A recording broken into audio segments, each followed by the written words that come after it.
সাল 1971 পাকিস্তানি আর্মি আর বাংলাদেশি বিপ্লবীদের মধ্যে লড়াই চরম পর্যায়ে পৌঁছে যায়। আর এই লড়াইয়ের পূর্বেই বাংলাদেশ নিজেকে একটি স্বাধীন রাষ্ট্র হিসেবে ঘোষণা করে দেয়।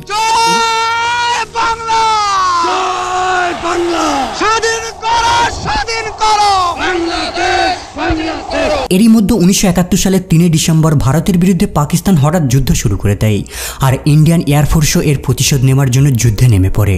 আর ঠিক এভাবেই শুরু হয় 1971 সালের ভারত পাকিস্তান যুদ্ধ। এমন এক যুদ্ধ যার শেষে একটি গোটা দেশ ভাগ হয়ে গিয়ে জন্ম নেয় একটি নতুন দেশ, বাংলাদেশ। আজকের ভিডিওতে জানবেন এই যুদ্ধের সূত্রপাত কিভাবে হয়েছিল আর বাংলাদেশকে একটি স্বাধীন রাষ্ট্র হিসেবে প্রতিষ্ঠিত করার পেছনে ভারতের কতটা অবদান রয়েছে। 1971 সালের পূর্বে বাংলাদেশ পাকিস্তানেরই অংশ ছিল। সেই সময় একে ইস্ট পাকিস্তান বলা হতো আর বর্তমানের পাকিস্তানকে ওয়েস্ট পাকিস্তান বলা হতো। ইস্ট আর ওয়েস্ট পাকিস্তানের মাঝে রয়েছে ইন্ডিয়া আর এই দুটোর মধ্যে দূরত্ব প্রায় 2000 কিলোমিটার। আর দুটো জায়গাতেই ধর্মবাদে বিভিন্ন বিষয়ে পার্থক্য দেখা যেত, যার মধ্যে ভাষাগত পার্থক্য ছিল সবথেকে বেশি। সেই সময় ওয়েস্ট পাকিস্তান ইস্ট পাকিস্তানকে নানানভাবে বৈষম্যের চোখে দেখত। বেশিরভাগ মানুষ এখানে বাংলা ভাষাতেই কথা বলতো। কেবল 10%-এর থেকেও কম মানুষ ছিল এখানে যারা উর্দু ভাষায় কথা বলতো। কিন্তু তারপরেও ওয়েস্ট পাকিস্তান জোরপূর্বক উর্দু ভাষাকে ইস্ট পাকিস্তানের উপর আরোপ করার চেষ্টা করে। 1948 সালে জিন্নাহ ঢাকা শহরে উর্দু ভাষাকে ইউনাইটেড পাকিস্তানের জাতীয় ভাষা বলে ঘোষণা করে আর বাংলাকে সব ধরনের অফিসিয়াল ডকুমেন্ট, স্ট্যাম্প আর মুদ্রা থেকে সরানো শুরু করে দেয়।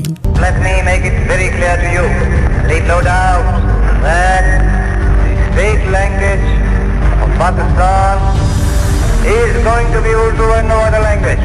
ইস্ট পাকিস্তানের এই ভাষাগত বৈষম্যের কারণেই বাংলা ভাষা আন্দোলনের সূত্রপাত হয়। এছাড়াও পূর্ব পাকিস্তানের উন্নতির উপর সেভাবে নজর দেওয়া হতো না। 70%-এর থেকেও বেশি ন্যাশনাল বাজেট ওয়েস্ট পাকিস্তানের উন্নতির উপর লাগানো হতো। কিন্তু সব থেকে বেশি জনসংখ্যা ছিল ইস্ট পাকিস্তানে। ইস্ট পাকিস্তানের জনসংখ্যা বেশি থাকার পরেও সম্পূর্ণ রাজনৈতিক ক্ষমতা থাকতো ওয়েস্ট পাকিস্তানের হাতে। এত কিছু বৈষম্য থাকার পরেও প্রায় 20 বছর পর্যন্ত ইউনাইটেড পাকিস্তানের সিচুয়েশন বেশ শান্ত ছিল। কিন্তু এই সিচুয়েশন খুব জলদি বদলাতে চলেছে।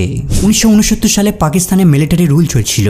দেশের প্রেসিডেন্ট আর মিলিটারি হেড ছিল জেনারেল ইয়াহিয়া খান। ইয়াহিয়া খান ঘোষণা করে সে খুব জলদি পাকিস্তানে ইলেকশন চালু করে গণতান্ত্রিক শাসন ব্যবস্থাকে নিয়ে আসবে। ডিসেম্বর 1970 সালে এই ইলেকশনটি হয়, কিন্তু ভোটের রেজাল্ট দেখে গোটা পাকিস্তান চমকে ওঠে। ইস্ট পাকিস্তানে মানে বাংলাদেশে শেখ মুজিবুর রহমানের আওয়ামী লীগের পার্টির ভালো প্রভাব ছিল আর ওয়েস্ট পাকিস্তানে অনেকগুলি রাজনৈতিক দল ছিল। কিন্তু এই ইলেকশনে ইস্ট পাকিস্তানের আওয়ামী লীগ বিপুল ভোটে জয়লাভ করে। আওয়ামী লীগ 169টা সিটের মধ্যে 167টা সিটে জয়লাভ করে। যেহেতু পাকিস্তানের ন্যাশনাল অ্যাসেম্বলিতেই টোটাল সিট ছিল 300টা, যার মধ্যে 167টা সিট মানে অর্ধেকের বেশি সিট আওয়ামী লীগ পেয়ে যায়। এর অর্থ পাকিস্তানে আওয়ামী লীগের পার্টি রুল করবে আর আওয়ামী লীগের লিডার শেখ মুজিবুর রহমান পাকিস্তানের প্রাইম মিনিস্টার পদে বসতে যাচ্ছে। মানে সম্পূর্ণ পাকিস্তানকে রুল করা লিডার পূর্ব পাকিস্তান থেকে মনোনীত ব্যক্তি। অন্যদিকে পশ্চিম পাকিস্তানের পার্টির লিডাররা আওয়ামী লীগের এই জিতটাকে হজম করতে পারেনি, কারণ মুজিবুর রহমান যতগুলি ভোট পেয়েছে কেবল পূর্ব পাকিস্তান থেকে, কিন্তু একটাও ভোট পায়নি পশ্চিম পাকিস্তান থেকে। জুলফিকার আলী ভুট্টো, যে ওয়েস্ট পাকিস্তানের সবথেকে বড় পলিটিক্যাল পার্টি পাকিস্তান পিপলস পার্টির লিডার ছিল, জেনারেল ইয়াহিয়া খানের সঙ্গে দেখা করে আর তাকে জানায় এই ইলেকশনটিকে ক্যান্সেল করে দেওয়ার জন্য। আর জেনারেল ইয়াহিয়া খান এক্স্যাক্টলি সেটাই করে। 7 মার্চ 1971 সালে এই ইলেকশনটিকে ক্যান্সেল বলে ঘোষণা করে দেওয়া হয়। আর এই শকিং নিউজটি শুনে গোটা ইস্ট পাকিস্তানের জনগণ হতবাক হয়ে যায়। তাদের সঙ্গে এত বড় প্রতারণা করা হবে যে তারা স্বপ্নেও ভাবতে পারেনি। ইলেকশন বাতিল ঘোষণা করার পরেই আওয়ামী লীগ পার্টির সাপোর্টাররা আন্দোলন শুরু করে দেয়। শেখ মুজিবুর রহমান এই সময় একটি পাওয়ারফুল ভাষণ দেয়, এক ঐতিহাসিক ভাষণ। তোমরা আমার উপর বিশ্বাস আছে? রক্ত যখন দিয়েছি, রক্ত আরো দেব। এদেশের মানুষকে মুক্ত করে ছাড়বো ইনশাআল্লাহ। এমন এক ভাষণ যা সমগ্র বাংলাদেশিদের ইন্সপায়ার করে দেয়। আর তার নেতৃত্বে লার্জ স্কেলে প্রতিবাদ আর স্ট্রাইক শুরু হয়ে যায়। জনগণ আর আর্মিদের মধ্যে দ্বন্দ্ব শুরু হয়ে যায়। আর ধীরে ধীরে এই আন্দোলন সমগ্র পূর্ব পাকিস্তানে ছড়িয়ে পড়ে। এই আন্দোলনের একটাই দাবি, একটি নতুন দেশ গঠন, বাংলাদেশ। এবারে সংগ্রাম আমাদের মুক্তির সংগ্রাম, এবারে সংগ্রাম স্বাধীনতার সংগ্রাম। প্রেসিডেন্ট ইয়াহিয়া খানের আর বুঝতে বাকি নেই যে ইস্ট পাকিস্তান ভাগ হতে চলেছে। এই কারণে সে মার্চ 1971 সালে এই আন্দোলনটিকে দমন করার জন্য একটি বিশেষ মিলিটারি অপারেশন পরিচালনা করার পরিকল্পনা করে। এমন এক অপারেশন যা নৃশংসতার সমস্ত লিমিট ক্রস করে ফেলে। 21 মার্চ 1971 সালে রাতের অন্ধকারে ওয়েস্ট পাকিস্তান থেকে ঢাকার দিকে কিছু প্লেন ফ্লাই করে। কারা ছিল এরা? এরা সবাই ছিল পাকিস্তানি সোলজার, যারা একটি অপারেশন চালাতে আসছে পূর্ব পাকিস্তানে, সার্চ লাইট অপারেশন। পরের দিন শেখ মুজিবুর রহমানকে গ্রেপ্তার করে ইস্ট পাকিস্তান থেকে ওয়েস্ট পাকিস্তানে পাঠিয়ে দেওয়া হয়। কিন্তু গ্রেপ্তার হওয়ার পূর্বে শেখ মুজিবুর রহমান বাংলাদেশকে একটি স্বাধীন স্বতন্ত্র রাষ্ট্র বলে ঘোষণা করে দেয়। এই ঘোষণাটিকে একটি ট্রান্সমিটারের সাহায্যে প্রচার করা হয়েছিল। অপারেশন সার্চলাইটে পশ্চিম পাকিস্তানের আর্মিরা বাংলাদেশ থেকে আওয়ামী লীগের লিডারদের আর আন্দোলনকারীদের খুঁজে বের করে ওপেন ফায়ার করে দিতে শুরু করে। আর এই গণহত্যায় প্রায় 3 লাখ বাঙালিদের হত্যা করা হয়। এই সময় কিছু সিনিয়র বাঙালি আর্মি পাকিস্তানিদের বিরুদ্ধে লড়াই করার জন্য একটি সেনাদল গঠন করে, যার নাম মুক্তি বাহিনী রাখা হয়। পাকিস্তানি আর্মিদের এই নৃশংসতা থেকে বাঁচার জন্য বাংলাদেশ থেকে লাখো নাগরিক ভারতে রিফিউজি নিতে শুরু করে। কয়েক মাসের মধ্যেই বাংলাদেশ থেকে প্রায় 10 লাখ অসহায় জনগণ ভারতে আশ্রয় নেয়। কিন্তু অধিক সংখ্যায় রিফিউজি ভারতে প্রবেশ করতে থাকায় ভারতের সমস্যা সৃষ্টি হয়, কারণ সেই সময় ভারত আর্থিক দিক থেকে অতটা উন্নত ছিল না। তাই এইসব শরণার্থীদের থাকা, খাওয়া, মেডিকেল কেয়ার আর বাকি অন্যান্য সমস্যার সম্পূর্ণ দায়িত্ব ভারতীয়দের উপর এসে পড়ে। তাই সেই সময়ের ভারতের প্রধানমন্ত্রী শ্রীমতী ইন্দিরা গান্ধী ঠিক করে মিলিটারি সাহায্য নিয়ে এই যুদ্ধের অংশ হয়ে বাংলাদেশকে সাহায্য করা উত্তম হবে, কারণ ভারতে এভাবে রিফিউজি কন্টিনিউ আসতে থাকলে একটা সময় ভারতের আর্থিক ব্যবস্থা ভেঙে পড়বে। তাছাড়া কিছু আওয়ামী লীগের নেতারাও প্রাইম মিনিস্টার ইন্দিরা গান্ধীর থেকে সাহায্য চাই। 24শে এপ্রিল 1971 সালে ইন্দিরা গান্ধী জেনারেল স্যাম মানেকশকে পাকিস্তানের বিরুদ্ধে যুদ্ধের জন্য প্রস্তুত নিতে বলে। আর এই আদেশ পাওয়ার পর ইন্ডিয়া ডাইরেক্টলি যুদ্ধে ইনভলভ না হয়ে ইনডাইরেক্টলি মুক্তি বাহিনীকে সাহায্য করত, তাদের অস্ত্র সাপ্লাই করত আর তাদের ট্রেনিং দিত এই ভারতীয় আর্মিরা।